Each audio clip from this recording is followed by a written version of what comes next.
before you know, or before you can detect a lie, you have to know the truth. If you don't know the truth, you won't be able to see the lie. So you watch this.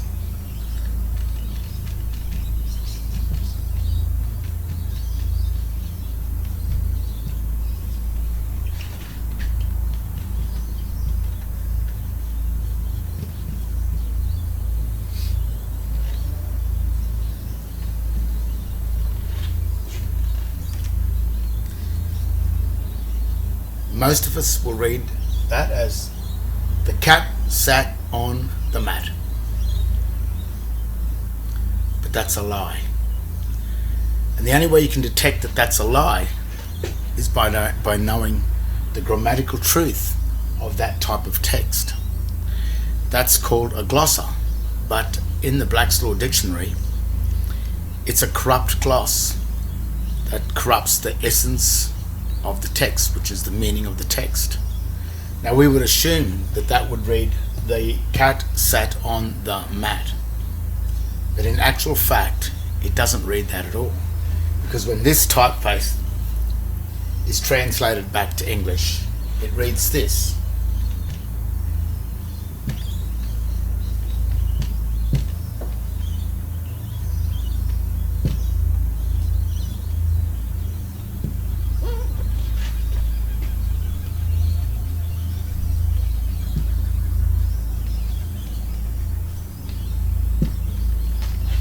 That's what it reads.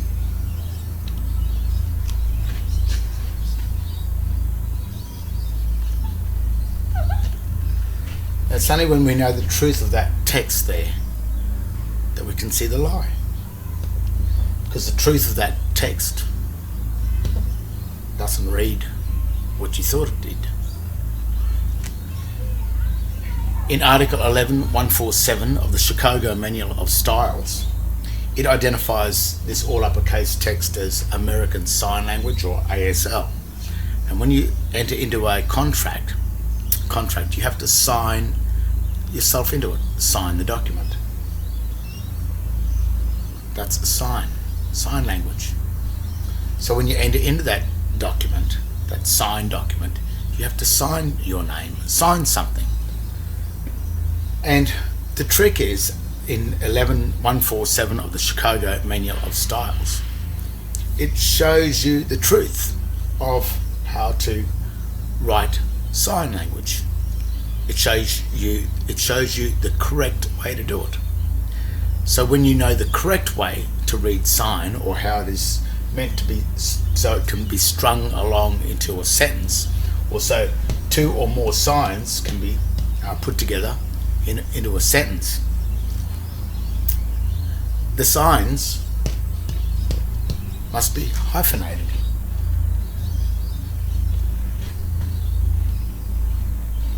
Because sign language follows the grammatical rules of ancient Latin, and it also uses ancient Latin, which is the all uppercase symbolic text, to create signs. So when you know the truth, when you write the cat sat on the mat and you put the hyphens in between, well, it actually reads the whole lot. It strings it together into sentence.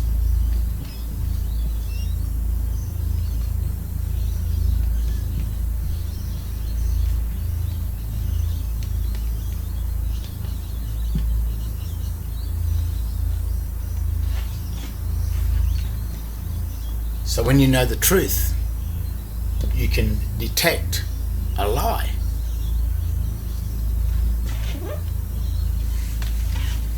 You see, we have been lied to for thousands and thousands of years, is what I assume. But especially in the last, since Accursius in 1230 AD, when they created the Corpus Juris, which is a quasi-trust law system. And what they did to do that is they created two names.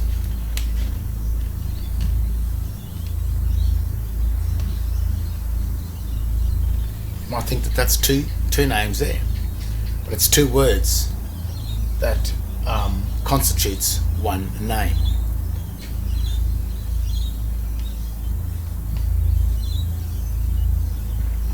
There's the other name. Sign language. So if you know the truth, you can detect the lie.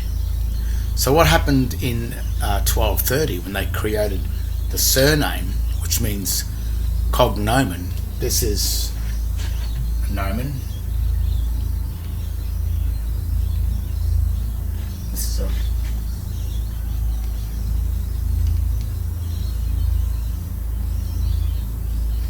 cognomen. That's a nomen. A nomen is the power of Rome. Cognomen is the machine of Rome. So that's the power of Rome. And this is the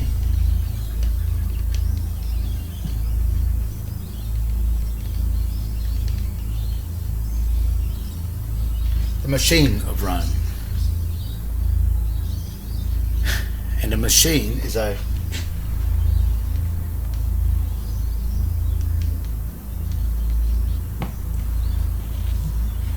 corporation. It's also the debtor.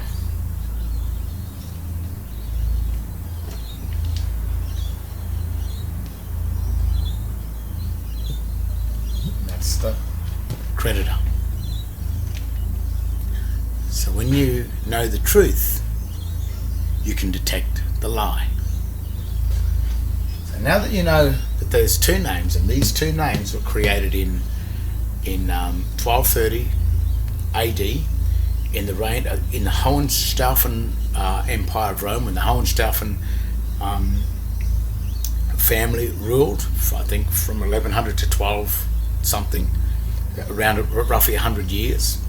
It was in their reign of power that they perfected a thing called the Corpus Juris, that was created by Justinian around 530 to 560, and it was perfected in 1230, just after the Magna Carta, in order to counteract true common law. They had to keep going the private contracts of Rome, which were inside the Corpus Juris, or the law of the water, law of the sea, the Holy See. But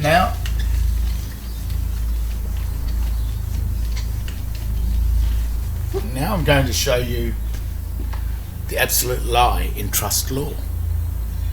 And this is a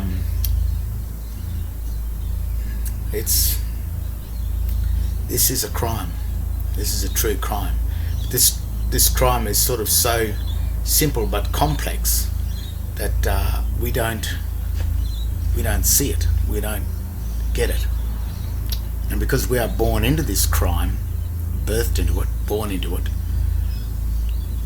we can't see the truth, because the lie appears to be the truth because we were born into the lie.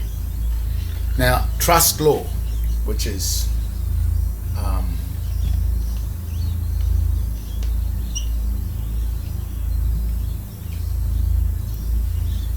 it has three elements, and it's usually used in private contracts, and it's a very powerful system, because if there's a contract established between two parties, a third party is present, and it acts as a go-between, but also acts like a witness to the agreement that was made.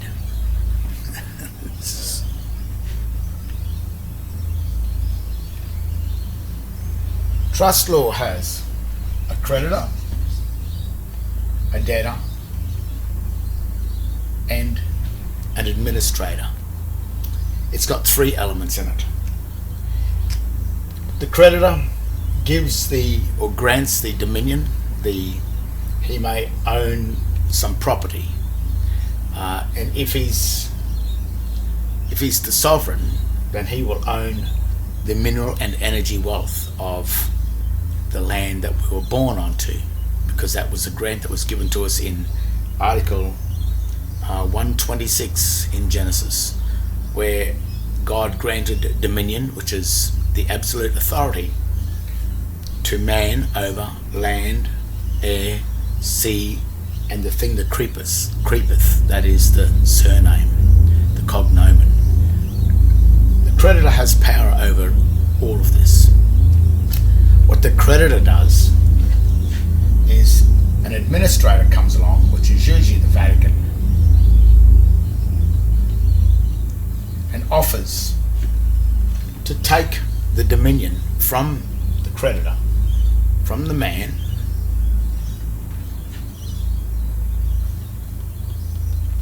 in order to administer it and look after it for man, so that he doesn't have to worry about it, but he'll take a percentage.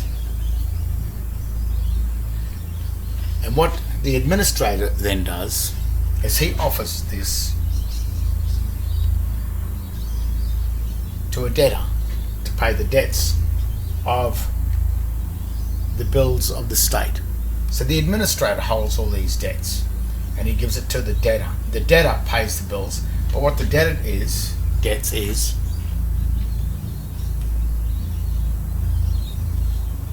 trustee,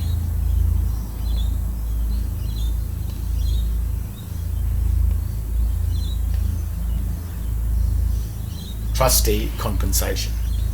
So he gets compensation, the administrator gets a percent as an agent, because he's a go-between here, and as the debts are paid back, the debts are paid to the creditor. The creditor gets the profit.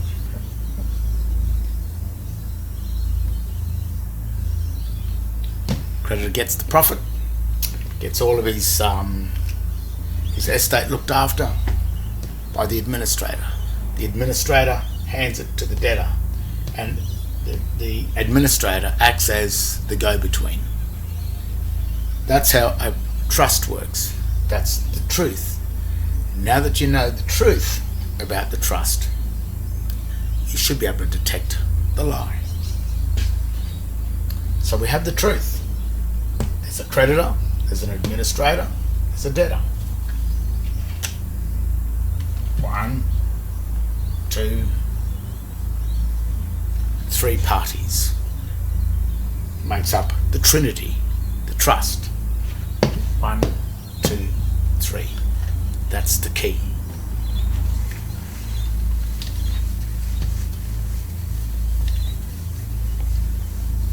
But what the Corpus Juris did, and what Justinian and Accursius and the Vatican have done, and the judiciary, they've devised a quasi-trust.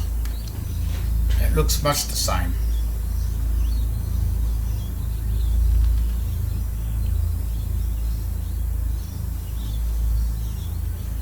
But it is a quasi, which is a fictitious trust, a fiction trust, and it operates as the office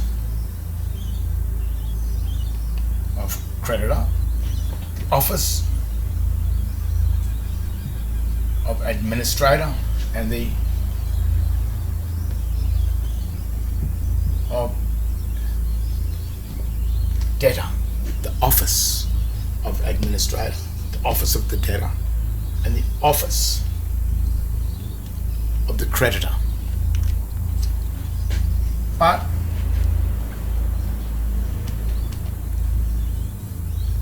these offices have to be filled, and in reality there are only 2 parties. There is us and there is the administrator. But the difference between the creditor, the administrator, and the debtor, between us, you and I have only got a choice of being either the creditor or the debtor. We can also become the administrator too. But once the administrator, that's the judiciary, the judges, the magistrates. Once the judiciary sign an oath or swear an oath to leave the debtor or creditor standing and become the administrator, that oath is a life oath. They are told how the system works on the condition that they never return back. And if a magistrate or a judge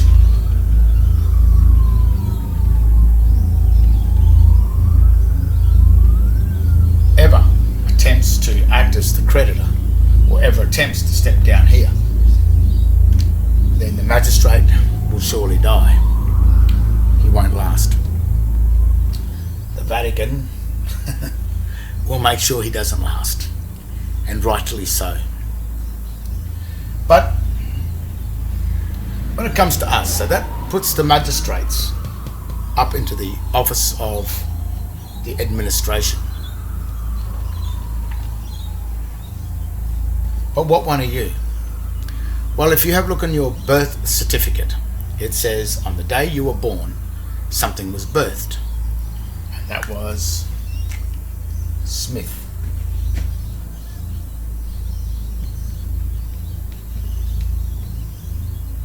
They say it was your surname, but it was a birth for something.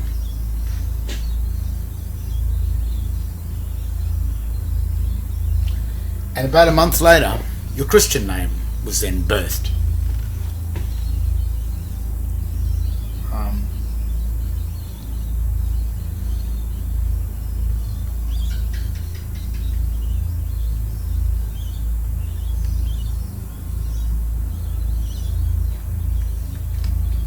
Born date?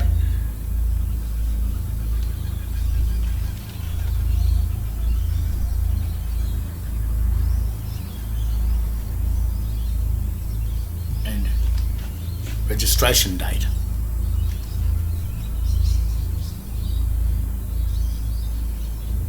But you only have a choice out of those two birth certificates to hold. You can hold one or the other. This one is called the certificate of birth, which is the birthing of the Christian trust, which happens about 1 month after you were born, maybe even a bit closer, I don't know. But when I was born, it was about a month. The Smith Trust is the birth certificate. So that is the certificate of birth. This is the birth certificate. The Smith is the debtor. John Paul is the creditor. But you're born into the ship of the debtors, because while you're a debtor, the administrator will look after your trust to make sure that you don't destroy the equity of the creditor. But on the age of 21, which is the age of majority for a man, I think it's 18 for a woman, but the age of 21, you have a big party and you get the key to life. And a lot of people get this key, but a lot of people don't understand what the key's all about. Well, it's really the sister key trust. It's a key to access the creditor standing inside this quasi-trust. But if you don't take that key and you don't work out what you're doing, and you maintain the name, your surname, Smith, then you are deemed to not be the creditor. You remain as the debtor after you turn 21. Which leaves this three-way trust, in our case, as only two parties. So a trust can't work if there's only two parties. It's just an agreement, but it's not trust law. But in this quasi-trust, the government sets up an officer of administrator, the office of creditor, and the office of debtor. And it knows that only one of these can be filled at one time. So what happens is that allows the trust to still work, because the office of administration, the administrator, the office of the creditor, And the office of the debtor still constitutes a three-party trust law setup. So the trust is fine, but it's only housed, there's only two people at home in each of these offices. This office remains empty. Now when this office remains empty, what that turns the magistrate, and this is the crime, because the magistrates and the judiciary and the Vatican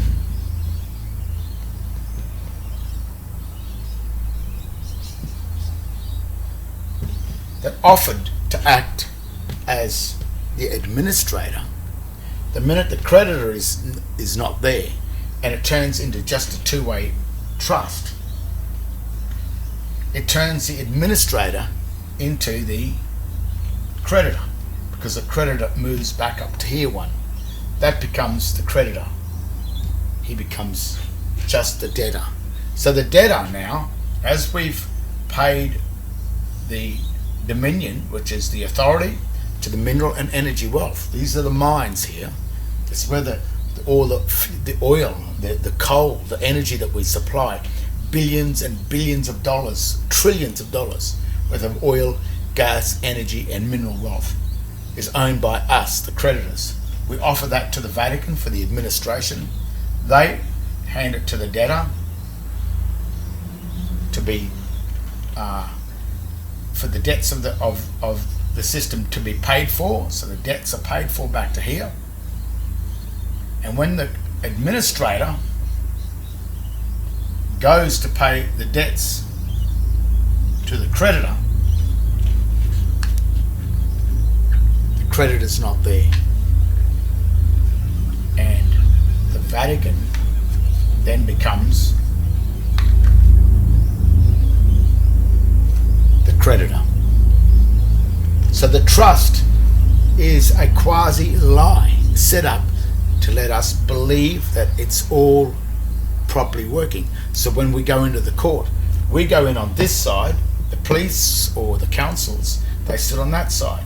The magistrate sits up in the chair at the top, but by the time you walk out, what the magistrate has done is that all he does is he establishes, are you the creditor or are you the debtor?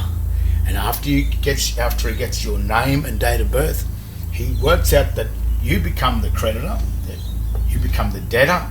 There is no creditor. So that means that everything that's been paid for, that you've paid your house loans, all your fines, your mortgages, everything that you've ever borrowed, your credit cards, everything has been paid back to the administrator, who turned himself into the creditor by deceiving you into becoming the debtor. Now what happens when you come back to being the creditor, if you find your way back to being the creditor? By working out your true name and your true date of birth, and by starting to hold this side over here, then you are no longer the debtor. The debtor, the office of debtor then becomes vacant, which changes the administrator of the creditor and their debtor. Once the debtor's gone up here, it changes the magistrates, the Vatican, into the debtor.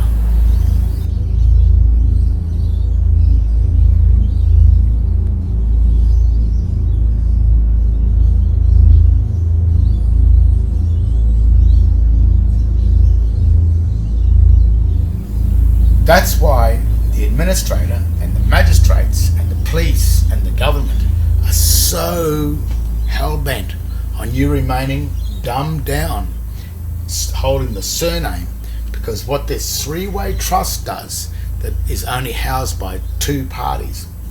It's housed by the Vatican and us. And we make the choice, are we creditor or debtor? If we are debtor, the administrator becomes the creditor. But if we become the creditor,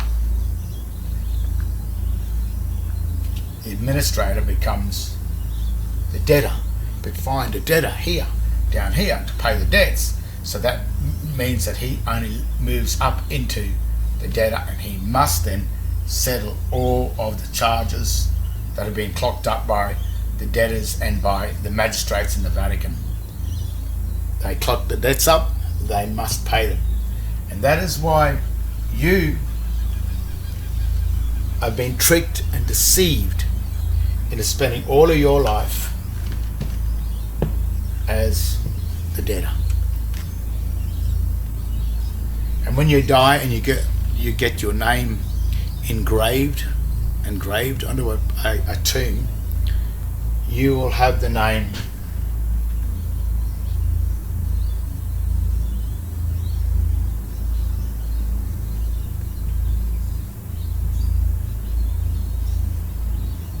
John Paul Smith. That is the debtor. And it's also the born date.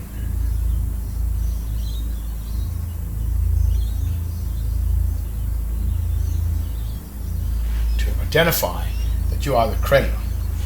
And then what the administrator does up here, the magistrate,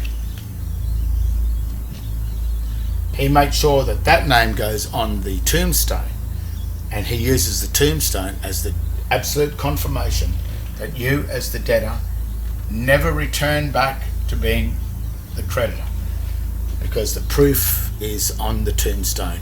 The final stone, the final act that you did is the final act of death. You remained as John Paul Smith. You did not come back as the creditor, as John Paul. The evidence is on the tombstone. That is your eternal death.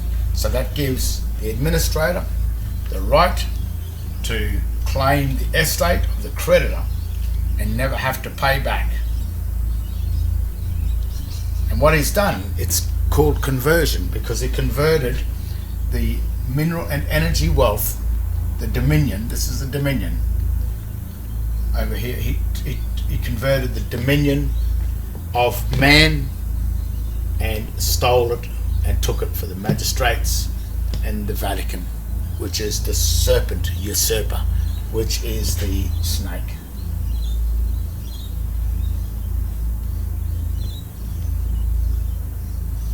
The snake in the garden.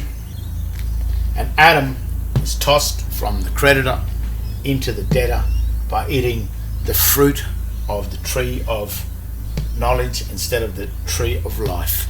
This is the tree of life, and that is the tree of death. And the way they did it, they did two parties in there, is by creating a three-way office of creditor, office of administrator, and office of debtor. Office of creditor, office of administrator, the office of debtor.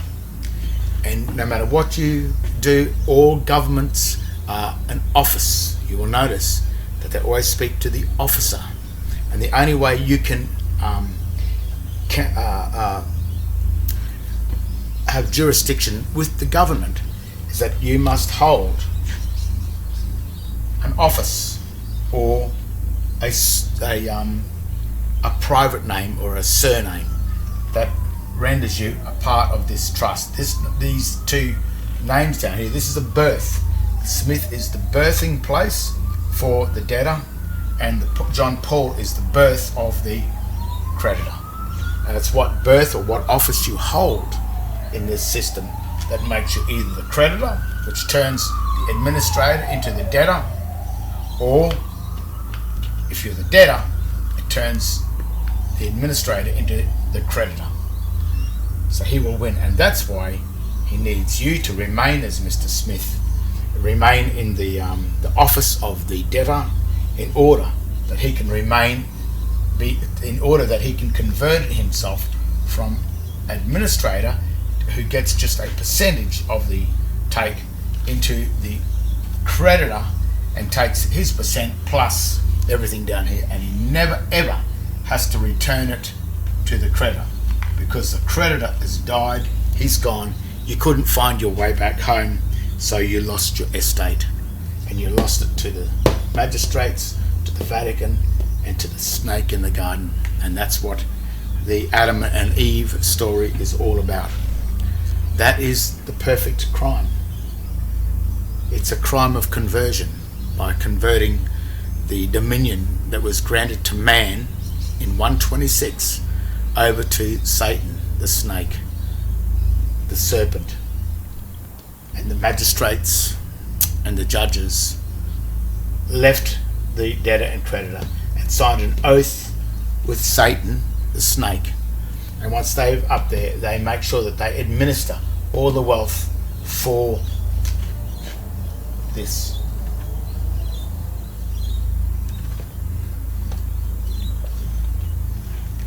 And that's what's happening. That's exactly what's been happening. That's why the Vatican and the government, that's why the Vatican has so much amazing wealth. And that's why the Vatican Bank and its corporations and the Rothschilds that are the debtors of the Vatican, the first debtors, are acting as the agents that are actually converting the dominion of the creditor into their pockets and leaving us as the debtor through the grammatical deceptions, sign language, sign. And they're using the debased sign language, which is the corrupt glossa, the corruption of the glossa, in order to fool and trick us into falling into a quasi-trust, a quasi-three-way trust, which means a copy of a real trust, but it only can have two parties, which destroys the essence of the trust. It must have three parties, but it can't, because we can only be the creditor or the debtor. It's a choice. That choice was established in the Garden of Eden with God when he said to Adam, if you eat from the tree of knowledge, the tree of death, you will surely die. So there's no one or the other. There's no one and the other. It is just one or the other. That's the perfect crime. I think it's the only crime that's really we've been warned about in the Bible. We were warned about this crime here. God warned Adam not to fall for the tree of the debtor, or you will surely die. That's the perfect crime.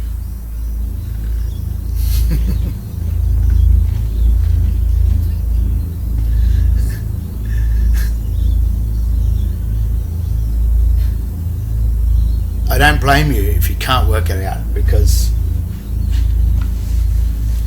you were never meant to work it out. And I think that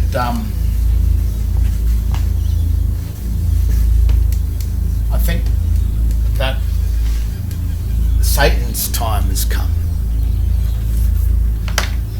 But even if it hasn't come for this planet and no one works it out, if you work it out, then that's the end of Satan.